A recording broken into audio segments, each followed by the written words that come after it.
Hello दोस्तों, मैं दिनेश चौधरी आप सभी का स्वागत करता हूं इस आंसर राइटिंग प्रोग्राम में, जहां आपकी क्षमताओं को बढ़ाना, उनमें वृद्धि करना और उनको उस लेवल पर ले जाना जो सिलेक्शन करवाती है। यही मूलभूत उद्देश्य है। आपको इतनी प्रैक्टिस करवानी है कि कहीं से भी आपका सिलेक्शन ना रुके। और इस क्रम की शुरुआत आज से हम कर रहे हैं। हम अपनी जो पढ़ाई है, अपना जो शेड्यूल है, एग्जाम के एक महीने पहले खत्म करेंगे और उसको डे बाय डे डेली हमें प्लानिंग के साथ कंप्लीट करना है। प्लान क्या है इसे आप समझ लें। भगवान श्री गणेश का नाम लेकर श्री गणेशाय नमः कहते हुए और मेरे शिक्षक सुरेश पटेल सर को नमन करते हुए मैं मूलभूत प्लानिंग पर आ रहा हूं। हम जो तैयारी कर रहे हैं उसमें सबसे पहले जो आंसर राइटिंग प्रोग्राम्स वाले बच्चे हैं वो ध्यान से सुने, क्या प्रोसीजर फॉलो करना है। सबसे पहले हम यूनिट 4 कवर करने वाले हैं। तो यूनिट 4 जो है वो पहला टारगेट होगा। उसके बाद यूनिट सेकंड जो है वो उसका नंबर आएगा। फिर यूनिट 1 और 2 ये हम 3 हम ये एक साथ निपटाएंगे, आगे पीछे इनमें चलेगा। फिर 5 और 6 इस तरीके से हम पढ़ाई करने वाले हैं। मतलब डे 1 को आंसर राइटिंग जो होगी वो फोर्थ पेपर से स्टार्ट होगी। मतलब फोर्थ पेपर हमारी आंसर राइटिंग का पहला पेपर होगा और इसमें हम क्रम से चलने वाले हैं, यहाँ क्रम चेंज नहीं करेंगे। अब रीजन क्या है कि सर आपने फोर्थ यूनिट और सेकेंड यूनिट को पहले रखा। बेसिक रीजन है कि ये दोनों पेपर जो हैं उनमें लेखन शैली का बहुत ज्यादा महत्व है। कंपैरेटिवली वन और थर्ड में फैक्ट्स का ज्यादा महत्व है। 2 और 4 में लेखन शैली का बहुत ज्यादा महत्व है। आप 2 पेपर के क्वेश्चंस उठाएंगे तो बड़े क्वेश्चंस में आपको विवेचना, समालोचना इस टाइप की चीजें दिखाई देगी। तो वो जो चीजें हैं वो फोर्थ में भी हमें काम में आएगी। फोर्थ और 2 ज्यादा नंबर दिलाते हैं कंपैरेटिवली, इस कारण से इनको पहले उठाया गया है। अब प्लानिंग आपने समझ ली कि पहले फोर्थ यूनिट के को लगातार डे 1 को पहली यूनिट, डे 2 को दूसरी यूनिट, डे 3 को तीसरी, डे 4 को चौथी, पांचवें दिन पूरी जो चारों यूनिट है उनका 150 नंबर का एक पेपर। इस पैटर्न पे हम तैयारी करेंगे। फिर एक दिन की छुट्टी और फिर पार्ट बी शुरू हो जाएगा। फोर्थ पेपर कंप्लीट होने के बाद पेपर 2 इसी क्रम से चलेगा। प्लानिंग समझ चुके होंगे। अब आपको जो पढ़ाया जाएगा या जो करेंगे हम काम उसका क्या पैटर्न होगा वो समझा लूं।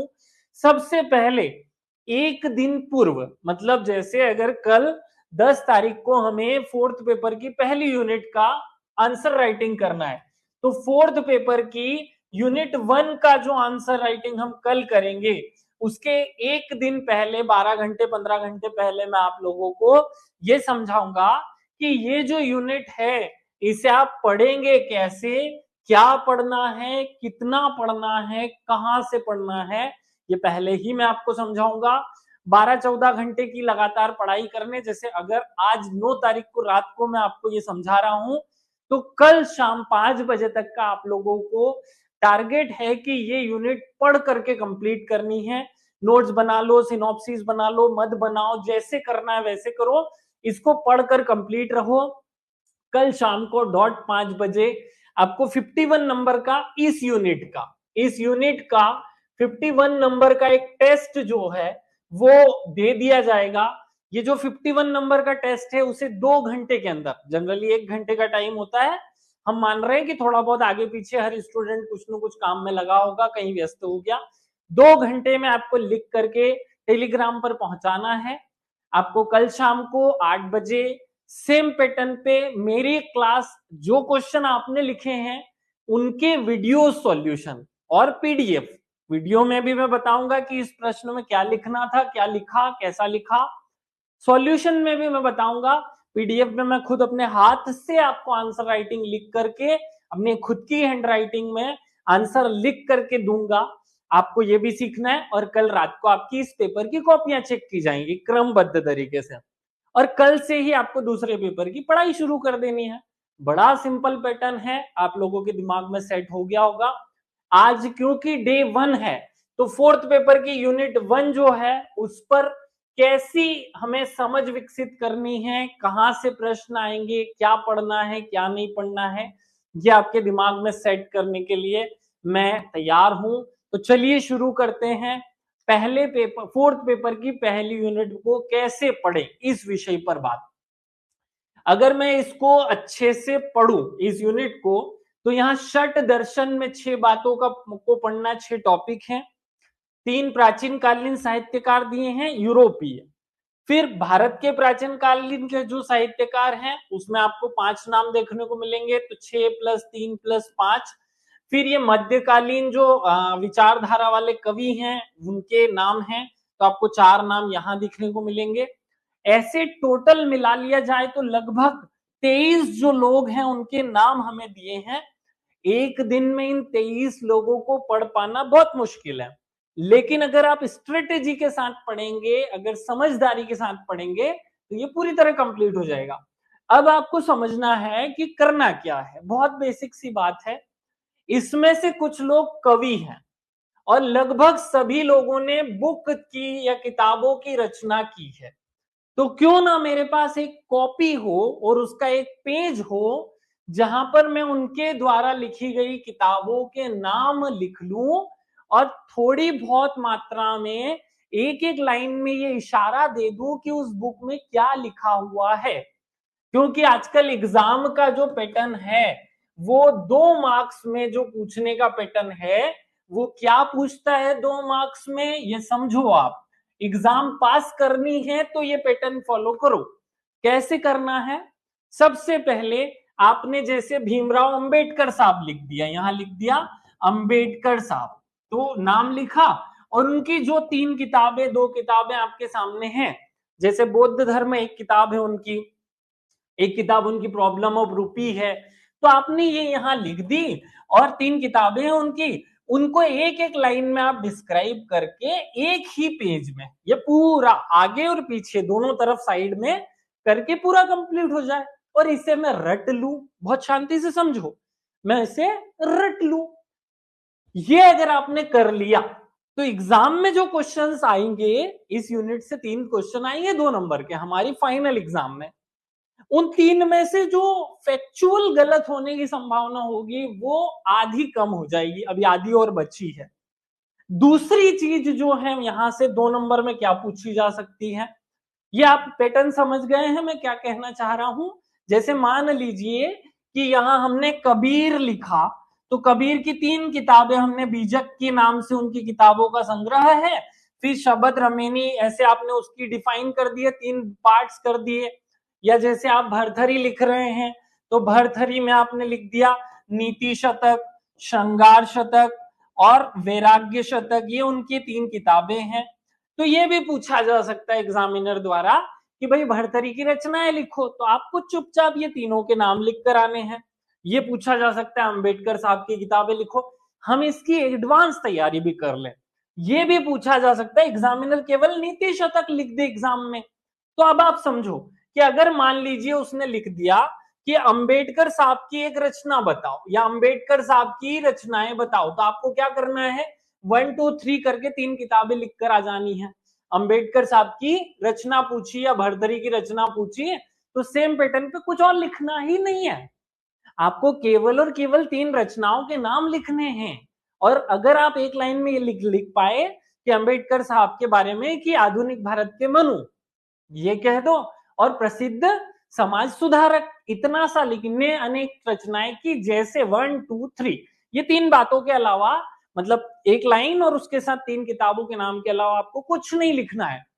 अगर मान लीजिए कि यहां लिख दिया जाए कि अब ये सेम पैटर्न पे भरथरी पूछ लिया, अब आपने क्या करना है, आंसर वही एक लाइन में आप भरथरी को डिफाइन कर दो, 1 2 3 इनकी रचनाएं लिख दो कि भाई भरथरी कौन थे, तो उज्जैन के सम्राट थे ना, उज्जैन के सम्राट विक्रमादित्य के भाई थे और कुछ समय ये भी राजा रहे तो थे।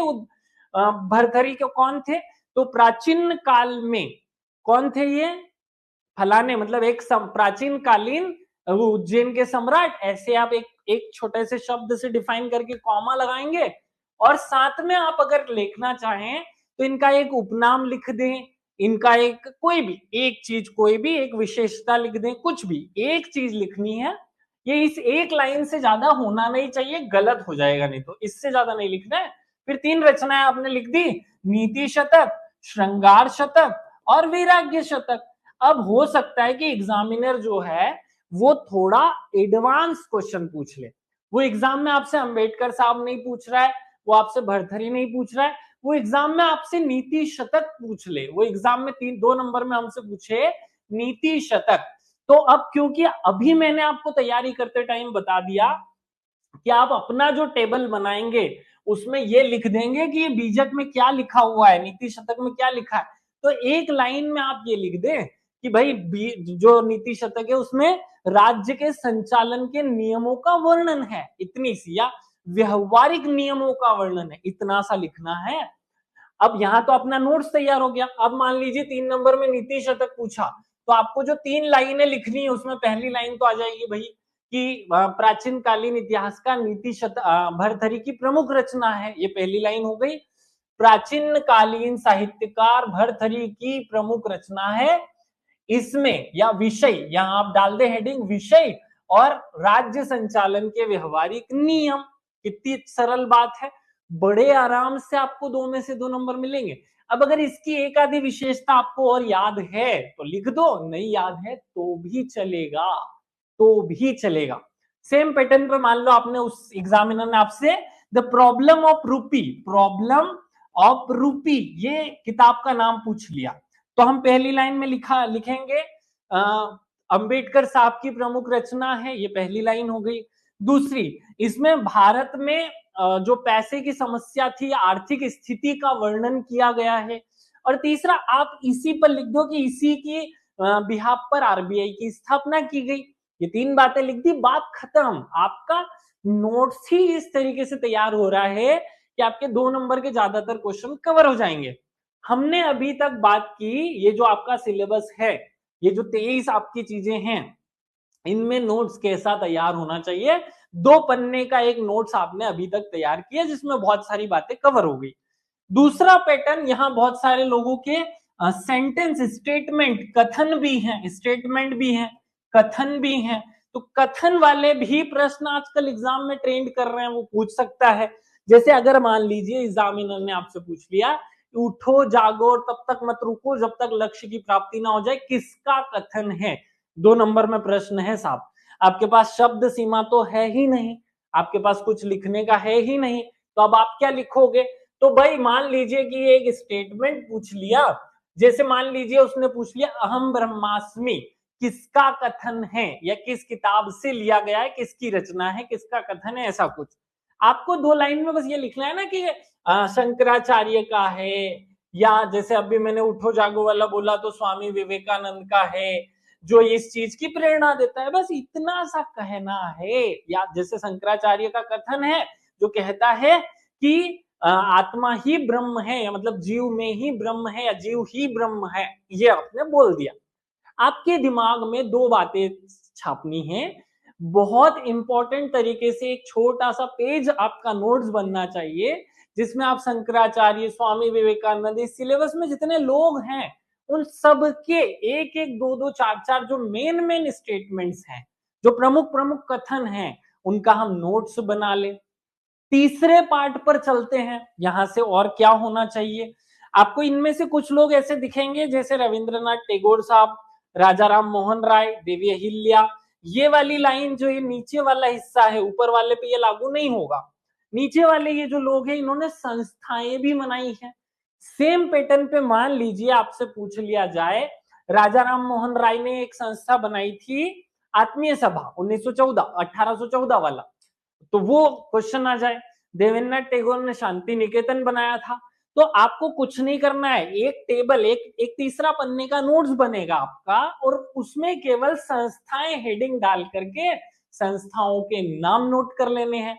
मान लीजिए कि एग्जाम में 3 नंबर में एक संस्था का नाम आ जाए ब्रह्म समाज। अब आपको क्या करना है, संस्थापक, आप तो इसका आंसर ऐसे लिखेंगे, संस्थापक कौन थे? राजा राम मोहन राय। स्थापना कब हुई इसकी? 1828। मुख्यालय इसका ये, और इसका उद्देश्य जो है ये। इसके आगे कुछ भी नहीं लिखना है। मान लीजिए एक हमारे भीमराव अंबेडकर साहब की एक संस्था आ जाए, बहिष्कृत हितकारिणी सभा, तो आपको बड़ा आराम से यहाँ लिखना है ना कि स्थापना भाई भीमराव अंबेडकर द्वारा, इस संस्थापक कौन थे, भीमराव अंबेडकर, स्थापना 1924, उद्देश्य फलाना, ये 3 पॉइंट में वो बात ही खत्म हो गई, आगे बढ़ना ही नहीं है। कितना सरल होगा। इतना करने के बाद अब चौथी स्टेप में आते हैं। जैसे नीचे के इन लोगों में संस्था याद करनी है, वैसे के वैसे ऊपर वाले लोगों में इन शंकराचार्य हो, षटदर्शन हो, यहां से शब्दावलियां याद करनी है। जैसे अगर उसने 3 नंबर में अहिंसा पूछ लिया, या उसने त्रिरत्न पूछ लिया, या उसने 4 आर्य सत्य पूछ लिया, तो इसका एक छोटा सा नोट्स बनेगा। ये बहुत बड़ा टॉपिक है ही नहीं। आप लोग जबरदस्ती इसको बड़ा कर लो, वह अलग बात है। हमने 1760 वैरायटी के नोट्स पढ़ लिए, शंकराचार्य 20 पेज में लिखे हुए, हम जबरदस्ती फंस गए 20 पेज पढ़ने में। नहीं, शंकराचार्य से 2 नंबर के तो लिमिटेड प्रश्न बन रहा है, वही पढ़ो, क्यों जबरन पढ़ना है। आज हमने इस यूनिट के 2 नंबर वाले सभी क्वेश्चंस पर बात कर ली है, आपके दिमाग में चीजें सेट हो गई हैं। अब 7 नंबर के क्वेश्चंस पर आते हैं, 7 मार्क्स के क्वेश्चन पर आते हैं। तो 7 मार्क के क्वेश्चंस में ज्यादातर जो प्रश्न हैं वो ये जो आपने शब्दावलियां तैयार की हैं इन्हीं से आ जाएंगे। या ब्रह्म समाज के उद्देश्य लिखिए, देवी अहिल्याबाई के कार्य लिखिए, सावित्रीबाई के फूले के कार्य लिखिए, इस टाइप के कार्य लिखिए वाला सेंटेंस बनता है। या उनके जो शब्दावली हैं, जैसे अगर मान लीजिए कि शंकराचार्य, तो शंकराचार्य के दार्शनिक विचार लिखिए। इस टाइप से आपको 10-10 लाइन में अगर आपने प्रश्नों के आंसर को तैयार कर लिया, तो मुझे नहीं लगता कि कोई भी स्टूडेंट एग्जाम में उन बातों को नहीं लिख पाएगा, उसका नोट्स बहुत बड़ा होगा। मैं आपका इस पहली यूनिट का नोट्स केवल 10 पेज में कवर कराने की बात कर रहा हूं। मैं चाहता हूं कि केवल 10 मिनट में 10 पेज में आपका पूरा नोट्स कवर हो जाए। आपको एक ट्रेलर दिखाता हूं, थोड़ा सा 1 सेकेंड के लिए रुकिएगा, मैं कुछ आपको दिखाना चाहता हूं। थोड़ा सा एक जरा सी 30 सेकेंड रुकिए।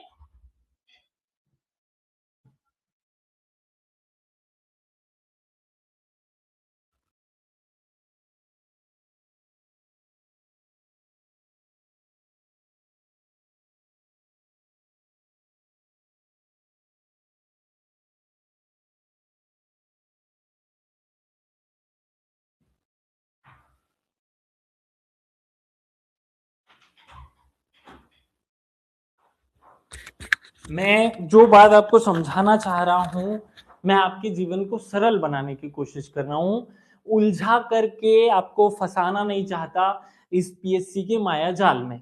मैं चाहता हूं कि जल्दी से जल्दी आपका सिलेक्शन हो, आप अपने घर वालों का, आपका और अपने परिवार का और मेरा भी नाम रोशन करें। एक डेमो दिखा रहा हूं, शायद आपको वीडियो में ये प्रॉपर दिखेगा। इस शीट में अगर आप बहुत अच्छे से देखें, ये मेरी एक शीट है, दोनों तरफ लिखा हुआ है, और ये एक पहली यूनिट का नोट्स है। ये जो जो सामने अभी दिख रहा है, ये इतना आधा खाली भी है। पहली यूनिट कवर खत्म, एक भी टॉपिक नहीं छोड़ा है। अगर गौर की जाए, आपको यहाँ षट दर्शन के नाम, उनकी एक लाइन में उनके देने वाले संस्था, उनके वो जो आचार्य हैं वो, फिर उसकी विशेषता, उसकी डिटेल, यहाँ एक टेबल फॉर्मेट में ये सब दिख रहा है। अगर सेम पैटर्न पे ये षट दर्शन यहां से इस पूरी लाइन में है, फिर यहां से जो है अगली लाइन में यहां से सुकरात चालू हो जाते हैं, फिर ये सुकरात है, प्लेटो, अरस्तु, इस पूरे डब्बे में यहां से यहां तक कवर है। तो समझ नहीं आएगा क्योंकि ये बहुत बारीक, और मैंने अपने लिए नोट्स बनाया ना, मैं किसी और का नहीं लेता, मैं किसी और की चीजों पर फोकस ही नहीं करता, मुझे तो अपना चाहिए होता है हर चीज, और मैं चाहता हूं बच्चों को सरल से सरल चीज पहुंचाऊं। तो अब अगर आप चाहते हैं कि मेरा 3 महीने में सिलेबस भी कवर हो जाए, मेरी आंसर राइटिंग भी हो जाए, मेरा सिनॉप्सिस भी तैयार हो, नोट्स भी तैयार हो, आपको ये जो बाजार में बहुत कंटेंट मिल रहा है उससे थोड़ा दूर हटना पड़ेगा। आप अगर खूब पढ़ना चाहते हैं तो फिर पढ़िए, मैं उसके लिए जिम्मेदार नहीं हूं। मैं चाहता हूं कि बच्चा यहाँ आए तो विद्वान ना बने, वो पीएचसी में सिलेक्शन लेके जाए यहाँ से। बहुत बड़ा भंवर है, और इस भंवर में फंसने के बाद 8-10 साल लग जाते हैं, उसमें मत फंसो।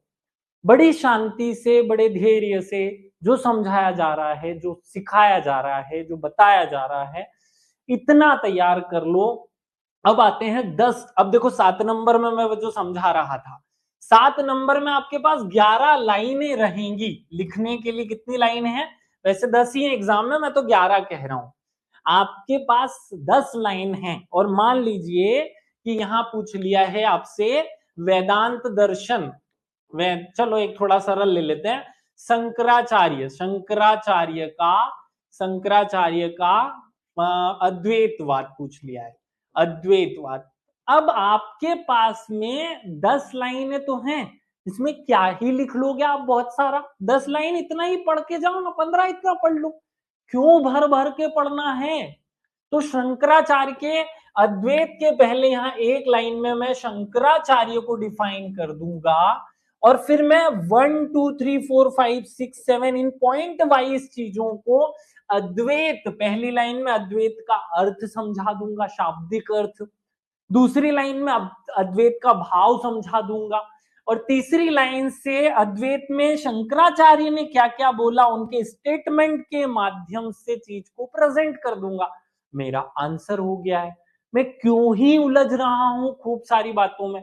एक प्रश्न और ले लो। चलो मान लीजिए आपसे यहां रविंद्रनाथ टैगोर के शिक्षा संबंधी विचार पूछ लिया, तो शिक्षा संबंधित दर्शन पूछ लिया, तो एक लाइन में आप रविन्द्रनाथ टैगोर को डिफाइन कर दो और फिर वही शिक्षा के बारे में उनका पहला स्टेटमेंट दे दो एक लाइन में, फिर उन्होंने क्या कहा उसे डिफाइन करके बता दो और फिर 1 2 3 मन मन में चलने दो। यहाँ कोई नंबरिंग नहीं डालनी है, लेकिन मेरे मन में चले कि मैं पॉइंट वाइज ही आंसर कर रहा हूं। 7 बातें लिख पाएंगे आप केवल। इतना तो आप जनरल पढ़ने में भी सीख जाते हैं। भाई उनकी विशेषताएं रट लो ना, कि वो कहते थे कि प्रकृति के सानिध्य में होना चाहिए स्टडी। वो कहते थे कि जो शिक्षक हो उसमें चारित्रिक विशेषताएं और ज्ञान दोनों होना चाहिए। वो कहते थे कि जो छात्र है उसे शिक्षक के सानिध्य में रहकर सीखना चाहिए। उन्होंने कहा कि भैया हमारी जो शिक्षा प्रणाली है उसमें सांस्कृतिक तत्वों का समावेश होना चाहिए और प्राच्य और पाश्चात्य दोनों तत्वों का समावेश होना चाहिए। ये पॉइंट वाइज ही तो लिखो, पिक्चर ही खत्म हो जाएगी। कहाँ जगह है आपके पास लिखने की? कहाँ शब्द हैं? क्या करोगे खूब पढ़ के? मैं रविंद्रनाथ की शिक्षा पे किताब पढ़े जा रहा हूं जबरदस्ती, क्यों? यही कर लेना है मुझे उसको। अब आते हैं लास्ट वाले पैटर्न पे। 10 नंबर पे, 10 नंबर में एग्जामिनर कभी एक प्रश्न नहीं देगा, वो 3 टुकड़ों में या 2 टुकड़ों में एक ही प्रश्न को लिख करके देगा। जैसे कबीर दास जी के, या चलो उनने रामदास ले लिया, कोई तुलसीदास ले लिया, कोई भी दास ले लिया, तुलसीदास जी के सामाजिक और दार्शनिक विचारों को समझाइए। तो सामाजिक में आधा हो गया, दार्शनिक में आधा हो गया। आपका प्रश्न वैसा ही बन गया अल्टीमेटली जैसे साथ में आंसर कर रहे हैं। थोड़ा सा उसको व्याख्यात्मक रूप से बड़ा करके लिख देना, इतना ही लिख पाओगे। यहां हम बस हर चीज में उदाहरण जोड़ पाएंगे, वहां हर चीज में उदाहरण नहीं जोड़ पाएंगे, कुछ चीज में उदाहरण जोड़ पाएंगे। जैसे कबीरदास जी का मान लीजिए सामाजिक दर्शन लिख रहे हैं और हम पहला पॉइंट लिख रहे हैं कि उन्होंने जाति प्रथा का विरोध किया, तो आप यहां लिख दो कि कबीरदास जी जाति प्रथा के विरोधी थे, उन्होंने जाति के बंधनों को मानने से इनकार किया। ऐसे आपको जो भी थ्योरेटिकल समझाना है उदाहरण लिख दो। उनका एक दोहा, जाति पाति पूछे नहीं कोई, हरि का भजे जो हरि। आपको एक एक सेंटेंस वही आपको वो वाला लिखना है, दोहा वो लिख दो। पढ़ी रहन दो बयान, वो वाला लिख दो। जो उस टाइम पे याद आ जाए वो एक दोहा लिख दो। फिर आपने मान लीजिए यहाँ लिख दिया कि वो धार्मिक रूप से जो है वो धार्मिक कट्टरता के विरोधी थे, धार्मिक समन्वय के समर्थक थे। इसको 2 लाइन में एक्सप्लेन कर दो और एक एक उदाहरण आपने एक तरफ हिंदू से ले लिया, जैसे वो आपने मुस्लिम के लिए लिख दिया, कंकड़ पत्थर जमा करी के मस्जिद लियो बनाया था, मरिता चढ़ी मुल्ला बाग दे क्या बहरा हुआ खुदा। एक इधर से ले लो हिंदू की तरफ से, ताकि समन्वय रहे। वही पाहन पूजे हरि मिले तो मैं पूजू पहाड़, तासे तो चाकी भली पीस खाए संसार। आपको उदाहरण लिखने की जगह दी गई, बस यही है 10 नंबर। अब क्योंकि हमारे सिलेबस में खूब फैल दिया रायता, 23 लोग हैं, अगर मैं सब पे किताबें पढ़ने गया अंबेडकर जी के जीवन पर एक किताब लिखी हुई है 400 पेज की, है मेरे पास, किसी को चाहिए तो लो और पढ़ो। उसको छोड़ो, क्या वो पढ़ पाओगे, क्या वो कर पाओगे? तो इतना जंबल नोट्स बनाने से अच्छा पूरी इस यूनिट का 10 प्रश्नों 10 पेज का एक छोटा सा नोट्स बनाओ, बार बार 3 बार रिवीजन कर लो, शाम को टेस्ट में बैठ जाओ। बाकी कुछ चीजें हम आपकी एड ऑन करेंगे, समझाएंगे, समझेंगे, जहां कठिनाई होगी उसे सॉल्व करेंगे। आज जैसे मैंने फोर्थ पेपर के पार्ट ए की पहली यूनिट को सरल करके आपके सामने रखा कि क्या पढ़ना है, कितना पढ़ना है, कहां से पढ़ना है वाला चैप्टर, हर दिन आपको रात को ऐसे ही मैं समझाते रहूंगा कि कितना कहां से क्या पढ़ना है। उसके बाद आपको दिन भर उस यूनिट को पढ़ करके शॉर्ट नोट्स बनाने हैं और अगले दिन शाम को टेस्ट देना है। टेस्ट देने के लिए 2 घंटे का टाइम सफिशिएंट है। आप आधे घंटे में 45 मिनट में टेस्ट कर सकते हैं, लेकिन हम आपको 2 घंटे दे रहे हैं। 2 घंटे में पीडीएफ हमें पहुंचाए, हम उसे चेक करके भी बताएंगे और उसका आंसर मैं खुद लिख करके भी आपको दूंगा। इससे ज्यादा अच्छी तैयारी मुझे नहीं लगता कि और भी कुछ जोड़ना चाहिए। तो ये हर स्टूडेंट को पता हो, हर स्टूडेंट इसी पैटर्न पर अपनी तैयारी करे। आप मुझे ज्वाइन करें या ना करें, आप तैयारी इसी क्रम में करें ताकि समय सीमा के अंदर तैयारी भी हो, नोट्स भी बन जाए, हम तैयार भी हो जाएं, आंसर राइटिंग भी हो जाए, लेखन शैली भी सुधर जाए, सब तरह से प्रिपेयर और फिर खड़े हो गए, एग्जाम ले लो मेरा, आई एम रेडी। चलिए अब मैं विदा लेता हूं। जय हिंद, जय भारत, भारत माता की जय। स्वस्थ रहें, मस्त रहें, खुश रहें, आबाद रहें। Thank you.